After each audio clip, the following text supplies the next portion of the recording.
नमस्ते एभ्रिवान, तपाईँ सबैलाई मेरो च्यानल रानी क्रिएसनमा स्वागत छ।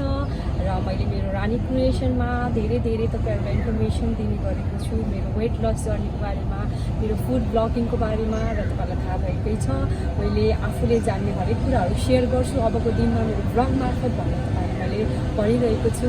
र आज पनि मैले मेरो एउटा सेलिब्रेसन जस्तो हो आजको यो ब्लग भनेको 365 डेज, यानि कि मैले मेरो यो रनिङ जर्नीको 365 डेज कम्प्लिट गरेको छु।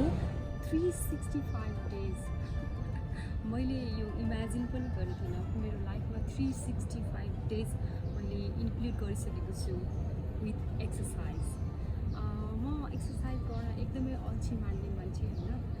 कस्तो सिचुएसनहरूले चाहिँ मलाई एक्सर्साइज गर्न प्रेरित गर्यो, सो त्यो कुरा त तपाईँले हेरिसक्नु भएको छ मेरो फर्स्ट ब्लगमा। र तपाईँलाई पनि मैले भनिरहेको छु हेल्दी बस्नको लागि, हाम्रो हेल्दी लाइफस्टाइलको लागि चाहिँ गर्नुपर्ने भनेको सेक्रिफाइस भनेको एउटा टाइम हो होइन। र यो टाइम मिलाउनको लागि तपाईँ आफै हो जसले आफ्नो लाइफको लागि हरेक टाइम टेबल मिलाउन सक्नुहुन्छ। त्यसैले सबैभन्दा पहिला चाहिँ तपाईँले आफूलाई माया गर्न थाल्नुहोस्। जब तपाईँ सेल्फ लभर बन्नुहुन्छ त्यसपछि तपाईँले आफूलाई टाइम दिनुहुन्छ र आफ्नो फिट बडीको लागि चाहिँ तपाईँ पक्कै पनि रेडी हुनुहुन्छ। सो मैले पनि सोचेको थिएन कि म चाहिँ यसरी रनिङ गर्न सक्छु भनेर। 365 डेजमा मेरो फर्स्ट स्टार्टिङ 2020 अगस्त 1बाट हो। अगस्त 1 फर्स्ट टाइम मैले रनिङ गर्दाखेरि फर्स्ट मन्थ भनौँ न मेरो एक्सपेक्ट गरेको भन्दा पनि एकदमै राम्रो मैले पर्फर्मेन्स गरेँ होइन। आफ्टर देन नेक्स्ट मन्थ त्योभन्दा राम्रो पर्फर्मेन्स गरेँ होइन। गर्दै जाँदाखेरि मैले आफ्नो एउटा टार्गेटहरू पनि क्रिएट गरेँ होइन। त्यो टार्गेट अनुसार चाहिँ जाँदाखेरि चाहिँ अहिले एउटा रिजल्ट पनि पाएको छु। र त्यो रिजल्ट भनेको चाहिँ तपाईँले मलाई हेरिरहनु भएको छ मेरो आफ्नो पर्फेक्ट बडी, हेल्दी बडी होइन। मैले तपाईँहरूलाई भनिरहेको छु। सो सबैजनाको एउटा विचार हुन्छ कि आज गऱ्यो एक्सर्साइज, भोलि गऱ्यो एक्सर्साइज, म घटेन भन्ने हुन्छ कि।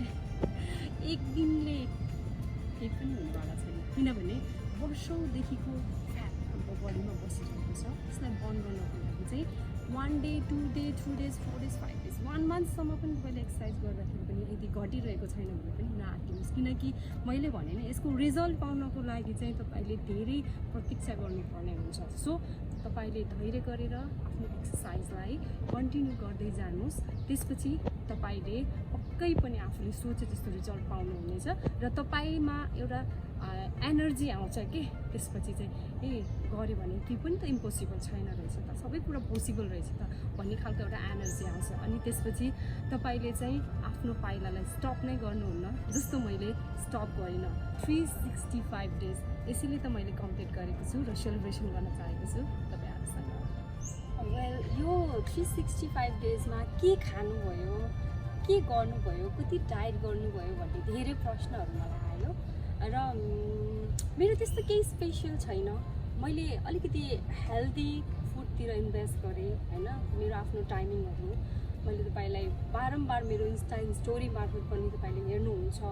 मैले मेरो आफ्नो खानेकुराहरू कसरी तपाईँहरूलाई प्रेजेन्ट गरिरहेको हुन्छु फोटो मार्फत होइन। मेरो एभ्रिडेको खानेकुराहरू तपाईँले थाहा पाइराख्नु भएको छ। मेरो टिकटक मार्फत पनि तपाईँले हेरिराख्नु भएको छ, कतिजना मेरो सब्सक्राइबरहरूले पक्कै पनि। सो त्यो खानाहरूको बारेमा पनि मैले तपाईँको फुड ब्लगिङ गर्छु भनेर भनेको थिएँ होइन। मैले हामी नर्मल्ली हाम्रो किचनमा हुने खानालाई अलिकति डिफ्रेन्ट वेबाट कुक गरेर र अलिकति हेल्दी इन्ग्रिडियन्ट्सहरू इन्क्लुड गरेर चाहिँ मैले चाहिँ मेरो यो जर्नीलाई चाहिँ एकदमै स्ट्रङ बनाएँ। किनकि रनिङ गर्नको लागि चाहिँ आफू स्ट्रङ हुनु जरुरी हुन्छ। कतिले भन्नुहुन्छ डाइटिङ गरेर होला कि यसरी त घटेको भनेर भन्नुहुन्छ होइन। म घट्नको लागि चाहिँ रनिङ गरेको पनि होइन, म चाहिँ एउटा हेल्दी वेमा जानको लागि, आफूलाई हेल्दी राख्नको लागि चाहिँ मैले रनिङ गरेको हो। सो त्यो कारणले गर्दाखेरि मलाई यति नै गर्छु भन्ने पनि थिएन, किनकि मैले फर्स्ट टार्गेटमा मैले 48 केजी हुन्छु भनेर मैले चाहिँ गरेको थिएँ। किनकि मान्छेलाई पछि बिस्तारै गर्दाखेरि लोभ लागेर जाँदो रहेछ क्या। अब जस्तो मैले भने नि सुरुमा म 55 मेरो हाइएस्ट वेट भनेको 56 केजी थियो। त्यसपछि मैले चाहिँ 55 केजी बाट स्टार्ट गरेको थिएँ मेरो यो रनिङ जर्नी। अनि त्यसपछि चाहिँ बिस्तारै मैले आफ्नो टार्गेट वेट भनेको 48 केजी थियो र 48 केजीबाट म 46 भएँ, 45 भएँ होइन। र सो त्यो गर्दा गर्दा मलाई लोभ लागेर आयो कि किनभने मेरो आफ्नो बिएमआई अनुसार मेरो वेट मैले मेन्टेन गर्नुपर्ने थियो होइन। त्यो कारणले गर्दाखेरि अहिलेको नर्मली मेरो वेट भनेको 44 केजी छ।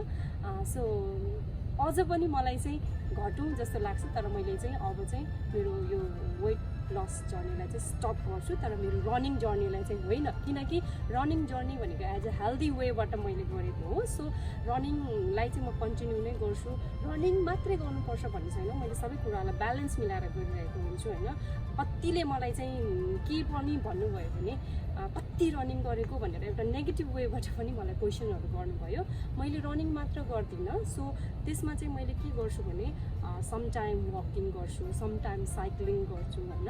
समटाइम चाहिँ अब म चाहिँ हाइकिङहरू गर्छु, ट्रेल रनहरू गर्छु होइन। एकदम डिफ्रेन्ट वेबाट होइन।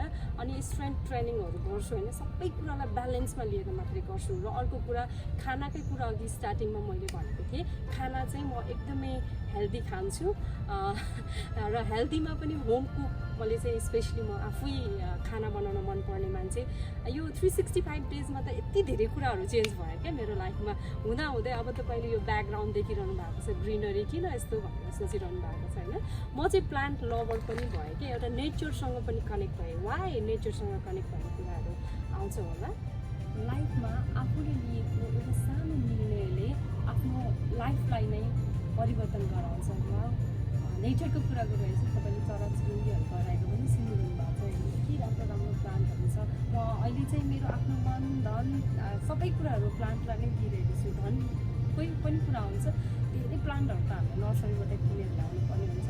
कतिवटा प्लान्टलाई चाहिँ सक्सेसफुल्ली हामीले चाहिँ बचाउन सक्छौँ, कतिवटा प्लान्टहरू चाहिँ हामीले बचाउन सक्दैनौँ होइन। त्यसको लागि पनि कति स्टडीहरू गर्नुपर्ने हुन्छ, आफूलाई पनि अपग्रेड गरिरहेको हुन्छ। त्यो कुरामा मैले भने नि एउटा सानो स्टेप लिएको थिएँ, त्यसले मेरो लाइफलाई नै परिवर्तन गराइदियो।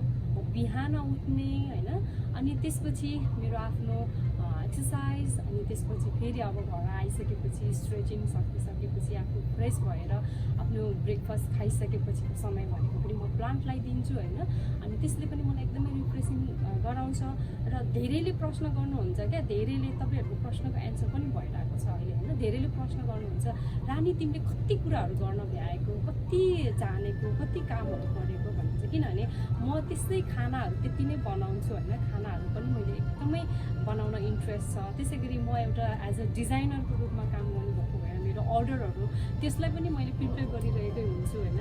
र अब हाम्रो ठाउँमा समटाइम अब ग्यादरिङ समटाइम होइन यस्तो खालको इभेन्टहरू भइरहेको हुन्छ, त्यसमा पनि म पार्टिसिपेट भइरहेको हुन्छु। जताततै मैले भ्याइरहेको हुन्छु। त्यसको एउटै मात्र तपाईँहरूको लागि मेरो जवाफ भने के छ भने म बिहान उठ्ने बानी बसाल्यो भने, बिहान यदि मैले नउठेको भए म केही पनि गर्न पाउँदिनँ। पहिला हामी फ्यामिलीवाला भएर आउँदाखेरि अब कस्तो भयो भने बिहान राति ढिलो सुत्ने, बिहान ढिलो उठ्ने क्या। अब लेट नाइट हुने होइन, सुत्ने बेलामा अनि उठ्ने बेलामा अनि ढिलो हुने। त्यो कारणले गर्दाखेरि केही पनि काम नभ्याउनेको थियो कि। अहिले चाहिँ म बिहान 5:45मा उठ्छु, त्यसपछि 6 बजे रनिङ जान्छु, 7:30 to 8 भित्रमा घर आइसकेको हुन्छु। र त्यो ग्यापमा पनि म भेजी किनेर होइन फ्रेस तरकारी क्या। मैले त्यस्तो खालको मैले भने एउटा कुराले धेरै चेन्जहरू गराउँछ कि लाइफमा। मैले बिहानै गएपछि त अब भरे पकाउनको लागि आजै लिएर आयो, पकायो फ्रेस, भोलि बिहानको लागि भोलि बिहानै कुदेर आउँदाखेरि लिएर आयो होइन। कस्तो त्यो खालको एउटा चेन्ज के लाइफ के त्यस्तो भयो। अनि त्यसपछि दिउँसोको टाइम पुरा फ्री के म होइन। अनि त्यो टाइममा मैले चाहिँ अब कति तपाईँलाई थाहा भइगयो मैले चाहिँ खानेकुराहरू बनाउन एकदमै मन पराउने मान्छे। डिफ्रेन्ट खानेकुराहरू चाहिँ तपाईँहरूको लागि बनाएर मैले राखिरहेको हुन्छु। सो त्यो कारणले गर्दाखेरि सबैभन्दा ठुलो कुरा चाहिँ आफ्नो स्लिपिङ ह्याबिट चाहिँ चेन्ज गराउँदो रहेछ होइन। एउटा मैले लिएको स्टेपले। र तपाईँलाई पनि त्यही भन्छु, मैले मेरो टाइमिङ म्यानेज गर्न सकेको कारण भनेकै म बिहान छिटो उठ्छु, त्यसपछि मैले सबै कुराहरूलाई टाइममा सक्छु। त्यो कारणले गर्दाखेरि पनि अहिलेको मेरो टाइमिङ भनेको तपाईँहरूले चाहिँ क्वेसन गर्ने टाइमिङ चाहिँ एकदमै मिलिरहेको छ, किनभने त्यो तपाईँहरूले पनि चाहनुभएको छ नि त आफ्नो लाइफमा होइन। सो त्यही नै हो भनेर तपाईँहरूलाई भन्न चाहन्छु। 365 डेज 365 डेज आजको मेरो टपिक हो। मेरो यो हेल्दी जर्नी मैले पहिलाको मेरो ब्लगमा पनि भनेको थिएँ होइन। 365 डेजमा भएको चेन्जेस र मैले एउटा लिएको स्टेपहरूको कुरा गर्छु। मैले यो 365 डेजमा मैले गरेको एउटा साहसिक काम भनेको चाहिँ हाफ म्याराथन हो, जुन मैले 2 टाइमसम्म मैले गरेँ भनेको 2 टाइमसम्म मेरो लाइफमा हाफ म्याराथन मैले रन गरेँ। फर्स्ट र सेकेन्ड रनको मैले त्यसको एउटा अपग्रेडहरू पनि तपाईँलाई मैले राखेको छु, किनभने मैले आफ्नै टाइमिङलाई पनि जितेको छु नि त। त्यो पनि मैले मेरो इन्स्टामा राखेको छु र तपाईँले यहाँ स्क्रिनमा पनि हेरिरहनु भएको छ। यो मेरो फर्स्ट र सेकेन्ड हाफ म्याराथनको एउटा रेकर्ड हो। सो यो हाफ म्याराथन रन गर्दाखेरि चाहिँ धेरैले कति स्ट्रङ, त्यति धेरै नकुद भनेर भन्नुभएको थियो, तर मेरो लागि चाहिँ त्यो लाइफ टाइम एचिभमेन्ट हो, जुन मैले भोलि गर्छु भनेर पनि सायद नसक्नुला होइन कुनै दिनमा। त्यो तपाईँले गर्छु भनेर तपाईँले यदि आँट्नु भएन भने तपाईँले पनि सक्नुहुन्न। मैले गरेँ, तपाईँले पनि सक्नुहुन्छ भनेर मैले बारम्बार भनिरहेकै बेलामा फेरि कोही मान्छे चाहिँ कस्तो हुन्छ नि, त्यति धेरै रन त गर्नुहुन्न भनेर भन्नुहुन्छ कि। तर मेरो लागि चाहिँ त्यो एउटा एचिभमेन्ट सँगसँगै चाहिँ मैले लिएको एउटा एकदमै ठुलो स्टेप हो। फर्स्ट लिए स्टेप, त्यसपछि मैले सेकेन्ड गर्ने आँट आयो होइन, त्यस्तै नै हो। तर मैले चाहिँ यो मेरो लाइफमा मैले कसैलाई सुनाउन सक्छु होइन। यदि मलाई सोध्यो भने तैँले रन गरेर के पाइस् त भनेर सोधिहाल्यो भने मैले सुनाउन सक्छु। मैले हाफ म्याराथनको रेकर्ड राखेँ, पर्सनल रेकर्डलाई पनि ब्रेक गरेँ सेकेन्ड टाइमको हाफ म्याराथनमा भनेर मैले भन्न सक्छु। त्यो भयो, एउटा भर्चुअल रन भयो र मलाई चाहिँ लाइभ मलाई चाहिँ रन गर्न मन लागेको छ हाफ म्याराथन। न त मेरो हाइएस्ट वकिङ र रनिङको एउटा रेकर्ड भनेको 35 km छ होइन 1 डेमा। तर त्यो भनेको चाहिँ नट वान टाइमिङ रनिङ होइन कि 1 डेको कुरा गरिरहेको छु होइन। तर मलाई चाहिँ हाफ म्याराथन पछि फेरि रहर के भयो भने मलाई फुल म्याराथन पनि गर्नु मन छ। त्यो मैले सोचिरहेको छु। त्यसको लागि चाहिँ अझ धेरै स्ट्रङ हुनुपर्छ है। वेल, मैले हाफ म्याराथनकै कुरा गरेको थिएँ होइन। हाफ म्याराथनमा कति केएम हुन्छ भनेर कतिजनालाई थाहा नहुन पनि सक्छ। 21.098 चाहिँ हाफ म्याराथनमा हुन्छ र 21 किलोमिटर एकजनाले एकै टाइममा 1 टाइममा रन गर्नु भनेको नजोक होइन। मेरो लागि पनि त्यति इजी थिएन र त्यति हार्ड पनि थिएन। म चाहिँ त्यही भन्छु, मेरो लागि त्यति इजी पनि थिएन, त्यति हार्ड पनि थिएन, किनकि मैले मनबाट नै गर्छु भनेर सोचेको थिएँ भने मेरो लागि त्यो गाह्रो हुने विषय पनि थिएन। र 21 भनेको 21 किलोमिटर कुद्नु मेरो लागि त्यति सजिलो पनि थिएन क्या। सो त्यो कारणले गर्दाखेरि पनि मैले तपाईँहरूलाई यो बारेमा सेयर गर्न खोजेँ। यदि तपाईँले मनबाट चाहनुहुन्छ भने 21 km मैले त कुद्न सकेँ भने तपाईँले पनि सक्नुहुन्छ। म एउटा बिगिनर रनर मात्र हो।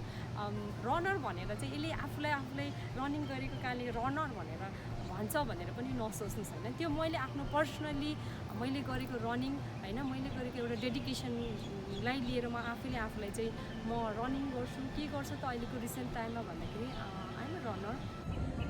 फुल म्याराथनको बारेमा तपाईँलाई पनि जान्न मन लाग्यो होला, मलाई पनि एकदम क्युरियस थिएँ होइन फुल म्याराथन कति हुन्छ भनेर। फुल म्याराथन भनेको 42.195 km। तपाईँले जानिराख्नुहोस् होइन। मैले चाहिँ यो आफूलाई इन्ट्रेस्ट भएको कारणले गर्दाखेरि पनि होला होइन, यो बारे चाहिँ जान्न मन लाग्यो। र 42 किलोमिटर 1 टाइममा रन गर्नु भनेको त एकदमै ठुलो काम हो क्या मेरो लागि चाहिँ होइन। सोचिरहेछु इन फ्युचर गर्न सक्छु वा सक्दिनँ होइन। तर प्लानिङ चाहिँ छ। अहिले चाहिँ फेरि लाइभ रनहरू भएको छैन नि, सो त्यो कारणले गर्दाखेरि मेबी भर्चुअलमै हुनसक्छ। तर मलाई चाहिँ फुल म्याराथन गर्ने पनि एउटा रहर छ यो मनमा। हेरौँ पुग्छ कि पुग्दैन, त्यो चाहिँ हेर्न बाँकी नै छ। र तपाईँलाई पनि म के सजेस्ट गर्छु भने आज एक दिन मात्रै एक्सर्साइज गरेर 1 किलोमिटर मात्रै हिँडेर तपाईँले आफूलाई अपग्रेड हुँदैन होइन। तपाईँले आज 1 km हिँड्नु भएको छ भने नेक्स्ट डे तपाईँले 1.5 km हिँड्नुहोस्, त्यसपछि नेक्स्ट अर्को डे फेरि तपाईँले 2 km गर्नुहोस्। त्यसरी नै तपाईँले आफूलाई चाहिँ अपग्रेड गर्दै लैजानुहोस्, अनि तपाईँ आफू स्ट्रङ बन्नुहुन्छ। किनभने मैले पनि मेरो स्टार्टिङ पोइन्ट म पनि त्यही हो, मैले पनि 0 लेभलबाटै सुरु गरेको हो। हरेक कुरा हामीले जिरो लेभलबाट नै सुरु गर्छौँ र हामी चाहिँ अप लेभलमा जानको लागि चाहिँ त्यो हार्ड वर्किङ होइन त्यो डेडिकेसन चाहिँ आफूमा चाहिँ ल्याउनै पर्ने हुन्छ। सबैभन्दा पहिलो कुरा चाहिँ आफ्नो डिसिप्लिनलाई चाहिँ बदल्ने कोसिस गर्नुहोस्। त्यो बदल्नु भयो भने तपाईँ आफू पनि बदल्नुहुन्छ, जस्तो म जस्तै भनेर म भन्छु। किनभने सबैलाई मै जस्तो हुनुपर्छ भन्ने पनि छैन। तपाईँले आफ्नो नियम बनाउनुहोस्, आफ्नो रुल्समा चल्नुहोस्। तर के हो भने त्यो चाहिँ अलिकति आफ्नो हेल्थ वाइज पनि सोचेर हेल्दी वेबाट चाहिँ आफूले आफूलाई सधैँभरि राख्नुहोस् भनेर म भन्न चाहन्छु। किनभने जुन एचिभमेन्ट पाइसकेपछिको समय हुन्छ त्यो जतिको ह्याप्पी मोमेन्ट कहिले पनि हुँदैन के। मैले आफ्नो टार्गेट पोइन्ट्सहरूमा पुगेर होइन रनिङ गरेर आइसकेपछिको समय हुन्छ नि, त्यो जतिको समय मेरो लागि प्रेसियस कोही पनि हुँदैन। किनभने मैले हाफ म्याराथनमा पनि मेरो सेकेन्ड रेकर्ड थियो त्यो आफ्नो फर्स्ट रेकर्डमा ब्रेक गरेँ नि, त्यसपछि म यति खुसी भएँ होइन। त्यो भनेको चाहिँ मेरो लागि चाहिँ एकदमै ठुलो एचिभमेन्ट थियो नि त।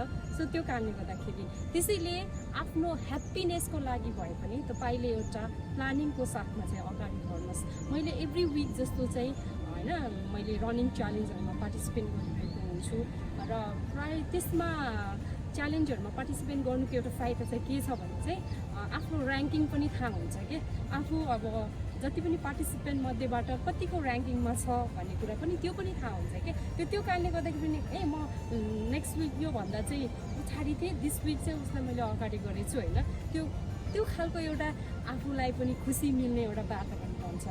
त्यसैले संसारमा सबैभन्दा जरुरत भनेको सेल्फ ह्याप्पिनेस हो। मैले मेरो 365 डेजको स्टोरी किन सुनाउन चाहेँ भने मैले त गर्न सकेँ यति धेरै एक्सर्साइजहरू गरेर होइन। मैले आफूलाई फिट बनाइरहेको छु।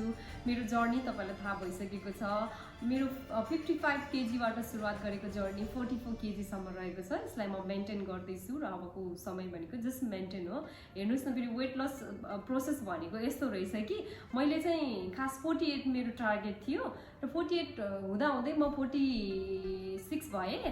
46 हुँदाहुँदै 44 भएँ। लोभ लाग्दो रहेछ कि मान्छेलाई जे गरे पनि। तपाईँले पहिलाको भिडियोमा हेर्नुहुन्थ्यो, यो एकभरि यति धेरै मासुहरू थियो, यता पनि एकदम धेरै मासुहरू थियो। अहिले चाहिँ एकदमै कम भएको छ होइन, वेट लस भइसकेपछि होइन। र मैले अरू कुनै पनि वेट लिफ्टिङ केही पनि गर्दिनँ, जस्ट नर्मल मेरो रनिङ जगिङ होइन, सके साइक्लिङ पनि गर्छु मिलेको खण्डमा होइन। त्यति मात्रै हो। त्यसले पनि मलाई यति धेरै एउटा भनौँ न स्ट्रेन्थ दिएको छ होइन। स्ट्रेन्थ ट्रेनिङहरू पनि त त्यो म आफैले गरिरहेको हुन्छु त्यसलाई मिलाएर, तर म चाहिँ घरमै गरिरहेको हुन्छु। म जिम चाहिँ जाँदिनँ। कतिजना जिम पर्सनहरूले चाहिँ मलाई भन्ने गर्नुहुन्छ, अब त तिम्रो ज्यान बनिसक्यो, जिम जाऊ, जिम गएर टोन गर भनेर भन्नुहुन्छ। त्यो आफ्नो एउटा कम्फर्ट जोनको कुरा हो जस्तो लाग्छ होइन। मलाई जिम चाहिँ मेरो लागि त्यति कम्फर्ट जोन चाहिँ छैन होइन। सो त्यो कारणले गर्दाखेरि म चाहिँ जिम प्रिफर गर्दिनँ मेरो लागि स्पेसली। म चाहिँ रनिङ जगिङ होइन यसमै म एकदमै ह्याप्पी छु। तपाईँलाई जुन चाहिँ एक्सर्साइज मनपर्छ तपाईँले सुरुवात गरिहाल्नुहोस्, ढिलो भएको छैन। प्लिज आजै तपाईँले आफ्नो लागि सोच्नुहोस् है भनेर म भन्न चाहन्छु। किनभने तपाईँले आज भोलि गर्छु भनेर बस्नुहुन्छ नि, पत्तै पाइँदैन कि। मलाई कतिजनाले भन्नुहुन्छ कि तिमी पेन्सन पार्टीमा यस्तो थियो अहिले यस्तो भयो भनेर भन्नुहुन्छ कि। समटाइम आफूलाई पनि त्यो पास देख्दाखेरि मैले होइन त्यो बेलामा आफूले किन मेन्टेन गरिनँ भनेर त्यतिखेर मलाई रिग्रेट हुन्छ। तर मैले ढिलो गरेँ तर गरेँ नि त होइन, एउटा चेन्ज आफूमा पाएँ। मैले मेरो वेट लस जर्नीको बारेमा फर्स्ट भिडियो त बनाएर देखाइसकेको छु, धेरै मन पराइसक्नु भएको छ। कतिजनाले चाहिँ मेरो वेट लस जर्नी चाहिँ मेरो इन्स्टा मार्फत हेर्नु भएको छ। इन्स्टा मार्फत मेरो डेली अपडेटहरू पाइरहनु भएको छ। धेरैले नहेर्नु भएको पनि हुनसक्छ मेरो युट्युबको भिडियो। र क्युरियोसिटी सबैलाई हुन्छ, मलाई धेरै मेसेजेसहरू आउने गर्छ। सो त्यसको जवाब चाहिँ मैले चाहिँ अहिले मेरो सेकेन्ड ब्लग जुन चाहिँ मेरो 365 डेज भनेर मैले यसको टाइटल राखेको छु। 365 डेज भन्नुको एउटा कारण छ, मैले मेरो फिटनेस जर्नी सुरुवात गरेको 365 डेज भनेको छ, यानि कि 365 डेज कम्प्लिट गरिसकेको छु। 2020 अगस्त 1बाट मैले सुरुवात गरेको यो जर्नी यो अगस्त 1मा आउँदाखेरि 365 डेज कम्प्लिट भइसकेको छ। र यसको बारेमा म तपाईँहरूलाई केही कुराहरू बताउन चाहन्छु।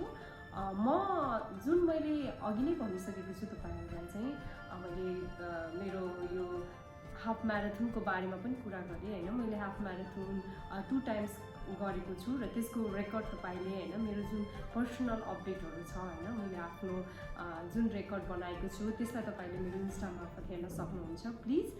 र मैले यो 365 डेजको मेरो जर्नी त्यति गाह्रो पनि थिएन, त्यति सजिलो पनि थिएन होइन।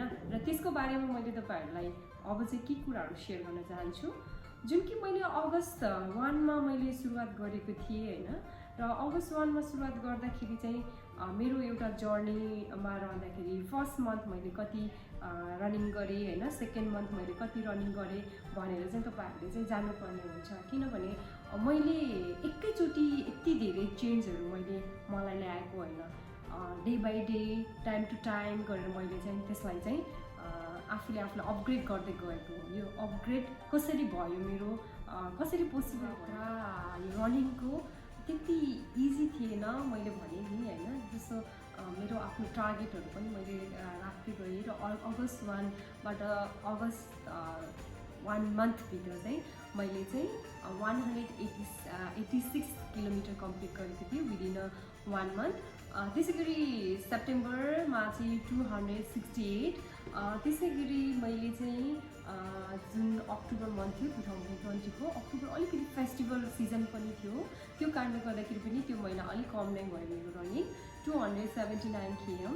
त्यसै गरी नोभेम्बरमा पनि फेस्टिभल सिजन नै थियो होइन, त्यो कारणले गर्दाखेरि अलिकति आफूले आफ्नो टाइम म्यानेज गर्न नसकेकै कारणले गर्दाखेरि 248 km। त्यसै गरी मैले डिसेम्बरमा मैले आफूलाई च्यालेन्ज गरेको थिएँ र त्यो च्यालेन्ज भनेको डिसेम्बर महिना चाहिँ मैले 300 km को च्यालेन्ज गरेको थिएँ र त्यो 300 km को च्यालेन्ज गर्दा गर्दै चाहिँ मैले चाहिँ आफ्नो रेकर्ड चाहिँ अहिलेसम्मको हाइएस्ट भन्छु त्यसलाई चाहिँ 402 km कम्प्लिट गरेको थिएँ। त्यसै गरी मैले चाहिँ जनवरीमा पनि फेरि मैले 300 को टार्गेटलाई नै पछ्याउँदै थिएँ, किनभने त्यसपछि मैले एभ्री मन्थ आफ्नो टार्गेट भनेको चाहिँ 300 km मिनिमम पनि म 300 km चाहिँ रनिङ गर्छु भनेर मैले त्यो टार्गेटलाई चाहिँ बनाउँदै गएको थिएँ। सो त्यसपछि जनवरीमा 340 km अनि त्यसै गरी मेरो फेरि फेब्रुअरीमा चाहिँ घटेर अलिक कम भयो 308 km। समटाइम आफ्नो हेल्थको कारणले गर्दाखेरि पनि समटाइम कति होइन प्रोग्रामहरू कति रिजनहरूले गर्दाखेरि पनि हामीले भने जस्तो त्यो टाइम दिन नसक्ने बेला हुन्छ र पेन्डेमिकको बेला स्पेसली हामी अलिकति बाहिर जानु पनि अलिकति खतरै भइरहेको अवस्थाको कारणले गर्दाखेरि होइन हामीले चाहिँ त्यसमा टाइम अलिकति कम रह्यो र मैले चाहिँ फेब्रुअरीमा चाहिँ 308 km। त्यसै गरी फेब्रुअरी पछिको अर्को मन्थ मार्चमा 303 km। त्यसै गरी अप्रिलमा 302 km। त्यसै गरी अप्रिल पछि आयो मेमा 386 km। हेर्नुहोस् त मैले आफूलाई कति अपडेट गरिरहेको छु भन्ने कुरा तपाईँले यहाँ थाहा पाउन सक्नुहुन्छ होइन। समटाइम मैले भने नि हेल्थको कारणले हुन्छ, समटाइम सिचुएसनको कारणले गर्दाखेरि सायद भने जतिको एक्सर्साइज गर्न सकिनँ होला होइन। त्यसपछि अर्को भनेको जुनमा चाहिँ मेरो 312 km मैले कम्प्लिट गरेको थिएँ र यो यति लामो भनौँ न यति लामो जर्नी, म यसलाई लामै जर्नी भन्न चाहन्छु होइन। यति लामो जर्नी 365 डेज कम्प्लिट गर्नको लागि मेन चाहिने भनेको एउटा चाहिँ फोकस हो, कन्सिस्टेन्सी भन्ने कुरा चाहिँ एकदम इम्पोर्टेन्ट कि हो हाम्रो लागि। सो कन्सिस्टेन्सी यो कुरालाई चाहिँ तपाईँले याद राख्नु होला होइन। लाइफमा कुनै पनि काम गर्दैछ भने एकदम स्थिरताका साथ गर्नुपर्छ भन्ने चाहिँ एउटा सोच बनाउनुपर्छ। मैले त्यही सोच बनाएँ र आफूलाई चाहिँ अपग्रेड गर्दै गएँ र मेरो यो फिटनेस जर्नीमा चाहिँ पक्कै पनि मेरो लागि कति धेरै मेमोरेबल पलहरू चाहिँ मैले साँचेर राखेँ। Okay, thank you everyone. मलाई हेरेर साथ दिनुभयो, मेरो यो भिडियोलाई हेरेर साथ दिनुभयो। मैले 365 डेजको बारेमा तपाईँसँग मेरो आफ्नो पर्सनल एउटा जर्नी सेयर गरेँ होइन। मेरो पर्सनल जर्नीमा हुँदाखेरि के रह्यो चेन्जेसहरू, के भयो, कति मैले एक्सर्साइज गरेँ, कति टाइमिङ मैले आफ्नो लागि दिएँ भन्ने कुराहरू तपाईँले यहाँबाट थाहा पाउन सक्नुभएको छ। र त्यसै गरी धेरैले मलाई चाहिँ फुड ब्लग पनि गर्नुहोस् भनेर भन्नुभएको छ। मेरो छिट्टै नै अब चाहिँ विकली तपाईँहरूको लागि म चाहिँ फुड ब्लगिङदेखि लिएर म चाहिँ कस्तो भएको छ भने नेचर लभर भनेर मैले तपाईँहरूलाई भनिरहेको छु नि त, त्यसले गर्दाखेरि एभ्री विक जस्तो चाहिँ म नयाँ नयाँ प्लेसमा घुम्न गइरहेको हुन्छु, त्यो पनि म रनिङ गरेर गइरहेको हुन्छु, यति टाढा टाढा होइन 21 km 22 km म रनिङ गरेरै गइरहेको हुन्छु कि। त्यस्तो ठाउँहरू तपाईँहरूलाई म अब देखाउने छु एभ्री विक तपाईँहरूलाई चाहिँ। म चाहिँ एउटा रिजर्भर होइन र जहाँ पनि म जान्छु नि रिजर्भरदेखि लिएर पार्कहरू छ नि त्यसलाई चाहिँ अब म क्याप्चर गरेर तपाईँहरूसँग सेयर गर्नेछु। त्यसमा मेरो साथीहरू पनि हुनुहुनेछ र छिटै नै मुकबाङ भिडियोदेखि लिएर होइन मेरो फुड ब्लगिङ, फुडमा पनि म हेल्दी फुड कसरी प्रिपेयर गर्छु यो बारे पनि तपाईँले जान्न सक्नुहुन्छ अबको कमिङ भिडियोहरूमा। प्लिज मेरो भिडियोलाई लाइक कमेन्ट र सेयर गर्न नभुल्नु होला र फर्स्ट टाइम हेर्दै हुनुहुन्छ भने मेरो च्यानललाई सब्सक्राइब गरिदिनु होला प्लिज। सबैलाई फेरि पनि थ्याङ्क यू सो मच। कुनै प्रश्न भए मलाई इन्स्टा मेरो राणा रानी क्रिएसनमा पनि तपाईँले मलाई मेसेज गर्न सक्नुहुन्छ र साथमा मेरो टिकटक अकाउन्ट रानी राणा 08 छ, तर त्यसमा पनि तपाईँले मलाई फलो गर्न सक्नुहुन्छ। थ्याङ्क यू मलाई यो भिडियो बनाउनको लागि सपोर्ट गर्नुहुने मेरो बुहारी एलिसा, त्यसै गरी मेरो हस्बेन्ड मिस्टर अशोक गुरुङ, त्यसै गरी मेरो छोरा मिस्टर सनम गुरुङ, सनम चाहिँ थापा है, गुरुङ होइन, सनम थापा। उसलाई पनि एकदमै धेरै धन्यवाद, जो कोही पनि मलाई यति धेरै सपोर्ट गर्नुभएको छ मेरो यो जर्नीमा, सबैलाई एकमुष्टमा एकदमै धेरै धन्यवाद दिन चाहन्छु। नेक्स्ट ब्लगमा तपाईँसँग डेफिनेटली म भेट्ने नै छु। अहिलेलाई भने छुट्नुपर्छ। Bye bye.